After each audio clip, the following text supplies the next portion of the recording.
Har kuni kechki ovqat o'rniga bir stakanni agar shu detoksni ichib to'g'ri ovqatlanib yursangiz, maza qilib bir oyda eng kamida 3-4 kilogacha vazn tashlab olishingiz mumkin. Bu ishtahangizni pasaytirishga, ichingizni tozalashga va har kuni ichingiz normada kelishiga, qondagi qon miqdorini tushirishga yordam beradi. Albatta sinab ko'ring, chunki men buni o'zim 130 kilodan 49 kiloga tushgunimga qadar ichib kelganman. Kun davomida to'g'ri ovqatlaning va kechki ovqat o'rniga aynan shu detoksni iste'mol qiling.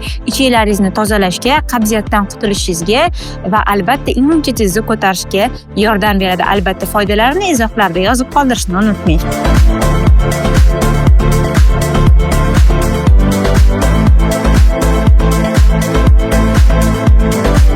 Endi suv sovuramiz.